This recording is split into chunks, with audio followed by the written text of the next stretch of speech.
In today's video, I'm going to share with you a really cool 3-color drawing technique that dates all the way back to the 15th century. Welcome back to my channel. If you are new here, my name is Michelle and I've been teaching painting and drawing here in the UK for over 20 years. If you're interested in watercolor painting, drawing or mixed media, please do consider subscribing. It's completely free. So the technique I'm going to teach you today dates back from the 15th to the 18th century, where it was mostly developed. Basically means 3 crayons or 3 pencils. Originally it may often have been done in chalk, but you can do it in any medium. We're going to use coloured pencils today. It was usually done on a sort of warm beige or blue mid-tone paper. And the 3 colours that were used were black, white and sanguine, which is a type of terracotta red. Many artists used this, including Rubens, and the art they made often had a sort of an unfinished look. And because you've got a coloured background, it's a really quick technique and it's absolutely beautiful. It's just as relevant today.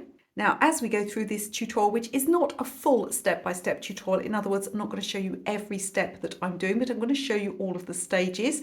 As we go through, I'll also pause about halfway through to tell you where you can get the full tutorial if you would like it, as I'm going to add it to one of my larger courses. But in the meantime, let's get started and look at the materials we need. We're going to start with paper.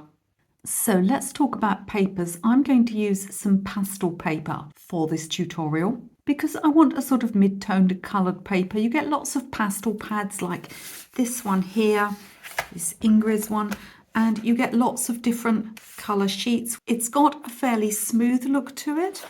So if I show you on one of the pages here, it's got a grain more than you would get on a sketch pad or on a hot press watercolour paper, but it's not so bad. It's going to be overly noticeable. You want to be careful not to use a very smooth, shiny paper. That's always a sign of a cheap paper with synthetic materials inside, and it just doesn't have enough tooth to pick up pencil. A good quality sketch paper would be fine, but most of them are white, so you would need to get a coloured one. I'm actually going to use this one here, some Winsor & Newton paper, and this is simply because the sheets are larger. I want to work on a larger surface, so let's have a swatch on this one. The top sheet here is white. I will be using one of the coloured sheets, and we've got more texture on this, but it's not too bad. And drawings using this method are usually quite unfinished and rough looking, so I don't mind a bit of texture in this case, more than if I were working perhaps in ordinary coloured pencils. Watercolour paper is okay, but it's not overly suitable.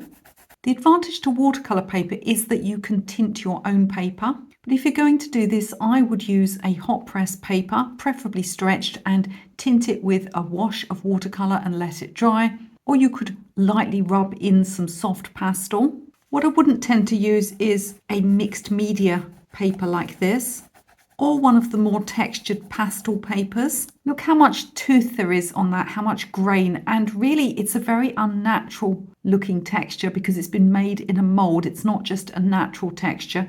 So you can see that this one here, for instance, is much nicer. Even compared to this one here, it's just a lot less in your face than the mixed media paper. And of course, we're going to be using a white pencil, so we need to use a coloured paper so that our highlights show up. I would choose a mid-toned to light-toned coloured paper in a blue or a brown. Those are going to contrast nicely with the terracotta red and give a pleasing effect. So next we need our 3 pencils. Let me swatch them for you. These are the pencils that I will be using. I've got a black, these are by Derwent. I've got a Chinese white. I do need to sharpen these, don't I, before I start. And I've got a red. So this colour is called sanguine, and this is the traditional colour that's used. I have got some in my set of coloured pencils. I've got sort of a burnt sienna that's quite close to this. It's a little bit less red. So again, if you've got some pencils that are basically this colour, and yes, at an absolute push, you could have a go with watercolour pencils and just not put the water on. If you've got these basic colours, you're ready to start. As for which colour you do the actual initial outline drawing in, we'll talk about that later. But you do have some flexibility, and a lot of it depends on the colour of the paper that you're going onto. we're going to need to blend these pencils. So let's look at some blending tools. The main one that I'm going to be using is a paper stump, sometimes called a tortillon. Again, another French word I'm not very good at saying. Now, coloured pencil doesn't erase easily, so that's something we'll need to consider as we go through the tutorial. But let's talk about blending. You don't usually want to blend with your fingers because human beings all have oil in their skin and it just can add to a little bit of muck on your paper and things can end up looking a little bit greasy. Now, there's a couple of blending tools I'll be using for this. I won't be using one of the harder coloured pencil blending tools that you can buy, the sort that you sharpen, because I don't want to flatten the grain of the paper because it's going to be a little bit more textured than usual. The main one I'm going to be using is this one here, it's tortillon, and it's made from sort of a compressed paper. Now, likely on the larger sheet of paper with more of a grain, it's not going to blend quite as smoothly as this, but you can see that it's got this nice point and we can get some nice blending going on. If there are any larger areas, I might take a cosmetic tissue like this and blend with this. We can get a finer effect with this and spread things over a wider area. It does, however, remove quite a lot of the colour. Unlike a graphite pencil drawing, I don't need to cover every part of the paper. Normally what I say with graphite pencil is that unless there's any actual pure white in the photograph or the subject that you're drawing, every part of the paper should have some shading on. But this is a much more relaxed method and we're going to be using the colour of the background paper as part of the tones. And I'll be using these two blending tools to help me get the effects that I want. Now, I'm going to be doing a portrait today, and although, as you know, I advocate very strongly for learning to draw, sometimes you do need a little bit of help with portraits. Just speeds you up and gets things a bit more accurate. There's a couple of ways we could do this. A grid method is very good, but when you're working with coloured pencils like this, it can be hard to get the marks off. So I'm going to use some graphite trace down paper. I'm not going to trace every part of this portrait. That would give it a very stilted look and it wouldn't help me to improve my own skill levels at all. So we're just going to trace a few basic elements to ensure that we don't get things completely in the wrong place or with completely the wrong proportions. I have here the beige coloured paper that I'm going to use, and I've taped my picture down along the top edge. Let me move that so you can see. Just using a little bit of Scotch tape there so it doesn't tear my paper. Now, you know that on this channel I'm a big advocate for drawing. I don't like tracing very much. It can leave a very stilted effect. Plus, you don't practice your drawing. If you don't practice, you won't improve. However, I make a little bit of an exception for portraits. There are many professional portrait artists that either trace or use a grid or some other method of scaling up. So we're going to do a little bit of tracing here. And there's a couple of reasons why we're only going to do a little bit of tracing. One is, again, that I want to practice my drawing skills. This isn't a person I know, so I'm not worried about getting an exact likeness. And the other is that it's generally accepted that when you work in any medium, for example, coloured pencils or soft pastels, you want to do your initial drawing in that medium because graphite pencil can look very out of place. Now, I'm going to use some graphite trace down paper. This one's made by Frisk. You can see it here. It's got graphite on one side. Now, you'll notice that I've used this quite a lot of times, which is good because when these sheets are new, they can be very smudgy and, you literally touch them anywhere and you get a smudge of graphite on your paper. But they're pretty good things. I used to use them all the time for illustration work. So what I'm going to do is slide this underneath. And the reason I've taped my photograph at the top is so that I can lift it up and see my tracing progress and see how I'm getting on. So all I'm going to do is trace literally just the outline, for example, of the eyes and the face, the position of the nostrils, things like that, so I can't go too far wrong, but getting the minimum amount of pencil on the paper and leaving myself a good opportunity for still practicing my drawing. I'm going to use this here, which is an embossing point. The reason for that is that I don't want to get pen on this photograph. Now, if this was a precious photograph, a portrait perhaps of my daughter, then I certainly wouldn't want to do anything like this to it because you would dent this photograph. And so in that case, I'd probably print off another version from my computer that would just be on printer paper, just so I could use that to trace from. So I am going to get some dents in this photograph, but I'm not too worried. As I said, this was just taken from a copyright-free website. I'll leave all the details down below in the video description. So all I'm going to do now is I'm going to start pressing and just trace a basic outline of this picture before moving on to the next stage. As always, about halfway through, I want to ask you if you could just do me a favour and like the video and click that thumbs up. Helps me with the YouTube algorithm. Also want to tell you where you can get this tutorial as a full step-by-step tutorial. What I'm doing is I'm actually adding it to my drawing course. So I have a complete online drawing course. And with all my courses, we have an initial launch and then they remain open so people can buy them whenever they want to. They're always a little bit cheaper when they launch, so do make sure that you're on my mailing list. I'll tell you at the end of the video how to get on the mailing list. But occasionally as well, I give the course a bit of a revamp. In other words, I add extra content. Now, if you've already bought my drawing course, you'll be pleased to know that the extra content is coming your way. I'm adding 2 modules, one of which is a full tutorial of this portrait painting. But if you haven't bought the course yet and you want to have a look at that, the course goes through every basic element of drawing, right from very, very beginner levels through to more advanced techniques. We cover just about every subject that you can think of, everything from perspective to blending, from buildings to people to trains to animals.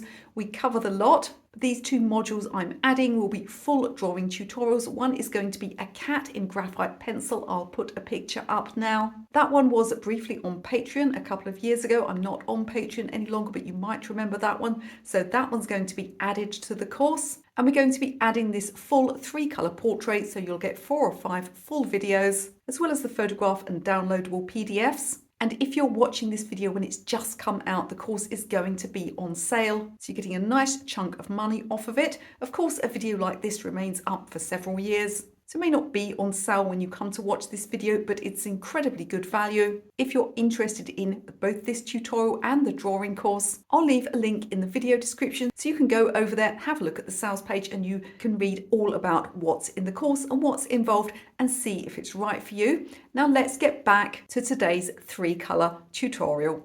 So I finished doing my tracing, really pleased that I could lift this picture up and have a look, because actually when I put a few lines in the hair, for some reason they didn't appear at all. I think possibly that part of the graphite paper either was completely worn out or perhaps it just wasn't under the photograph properly. So let me show you what I've done. And this is what we've got so far. And that's all I'm going to do in terms of tracing. Everything else is going to be done by eye, but I've got a good idea now of where things go.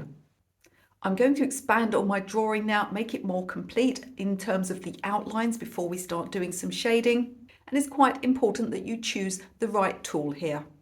So I've sharpened my pencils. What we're looking at now is making the outline a little bit stronger and putting a bit more detail in, but before we start doing any shading. Now I don't want to use the black pencil, it's going to be too dark. The white pencil might have worked if this paper was a little bit darker, but I think it's not going to be strong enough, so I'm going to go in with the red pencil.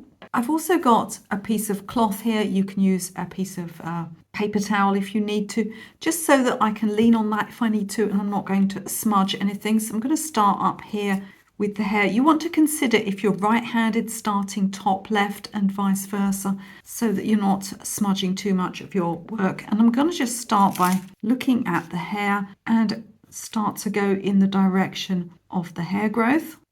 And I'm going to work my way down the whole picture until I've got more detail all over, always going back to looking at my photograph. It's quite easy to get to the point where you're kind of just following previous lines and almost making it up in your head, but I want to make sure I keep looking at what I'm working from. So you can see at this point, I'm not putting any shading in, we're just getting the outlines.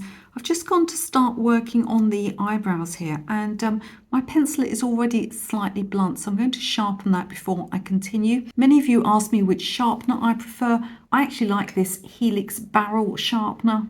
Although it's partly laziness, it does work very well, but you do lose an awful lot of lead as well. So there are other alternatives if you are on a bit of a budget. And I'm going to just continue working down over the top part of the face now.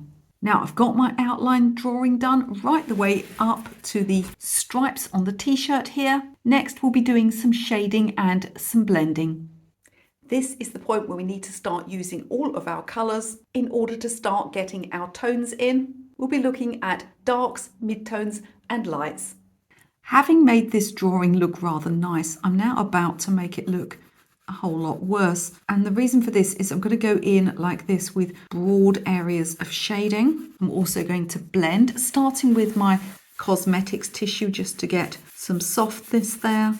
And just looking at the lighter areas and the midtones, you want to start with the light areas because although these pencils look to be quite opaque, they won't easily go on top of the black pencil.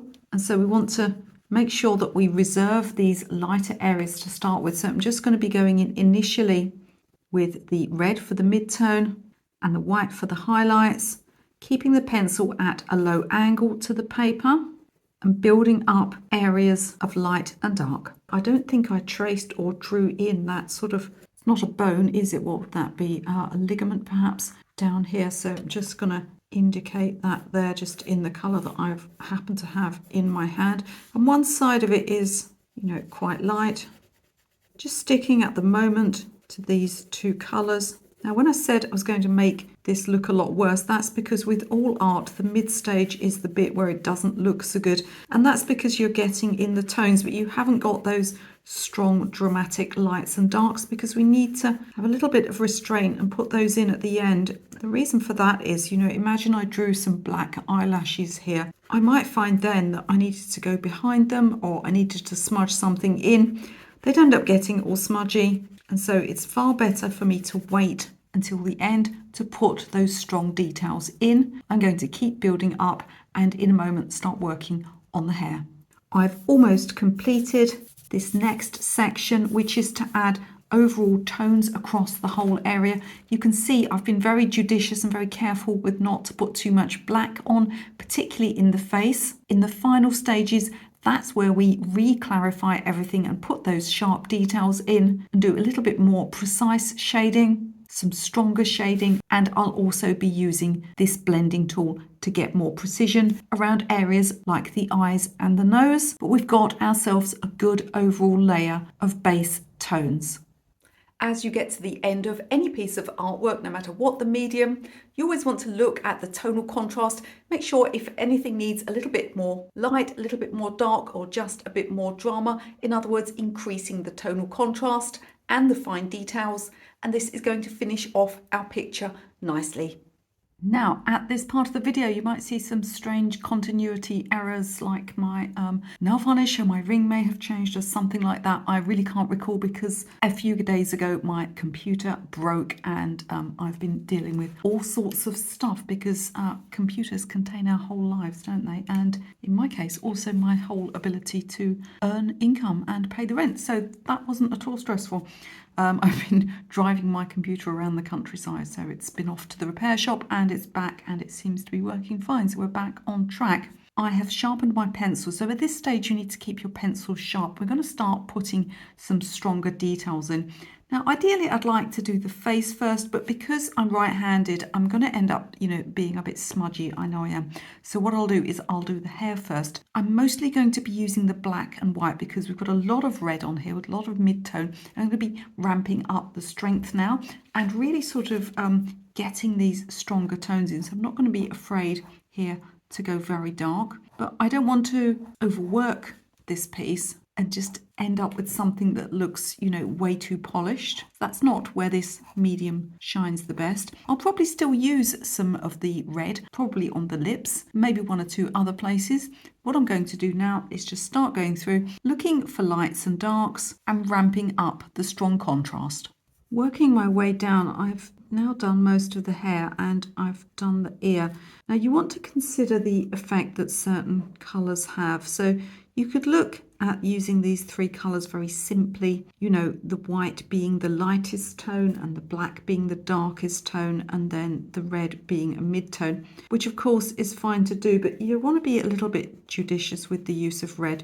You want to consider that it is a colour that has certain connotations. It makes you think of blood, of warmth, of the sun, and it's a colour that being warm will come forwards. So there are certain areas where you might not want to go fully dark, but it might be sort of a little bit better for the look of the picture if you use some black and perhaps even mix some white in to make an area that's more grey rather than using that strong red that will grab the attention. And there are areas that you don't need attention grabbing. You know, we've got these shadows coming down the side of the neck here. Really is no reason to go too red with those. Part of it is just up to the artist, but it's just something to think about.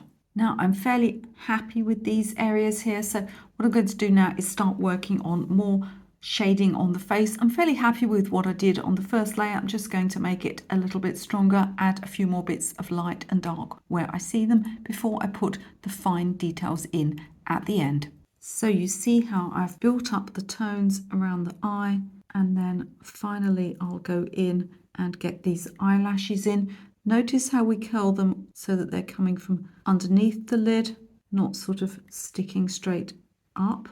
And the ones at the base as well. With the ones on the base, you notice they start a little bit out from the eyelid, and this is going to get you a very natural look. Do make sure that your pencil is sharp. Now I've reached the stage where it's 99% finished, by which I mean that I will probably just have a little look at it tomorrow in morning light, because the light here is getting very poor. It's autumn in the UK, it gets dark very early, so it may be that there's just one or two minor touch-ups and adjustments I want to make in the morning. But overall, I'm fairly happy with this. I'll move it up so you can see the bottom part. And I think we've got that lovely combination of precision and looseness that I was looking for with this piece of art. So before you leave this video, don't forget to have a look in the video description. I've got lots of free stuff down there for you. I've got some free courses, some free downloadable PDFs. Now, if you take a free course or a paid course, or you download one of my free PDFs, you'll get added to my mailing list. I only send out about once a week, sometimes less. Occasionally, if there's a sale on, you might get 2 or 3 emails in a week, but generally speaking, it's 1 or less emails per week, and you can unsubscribe anytime you would like to.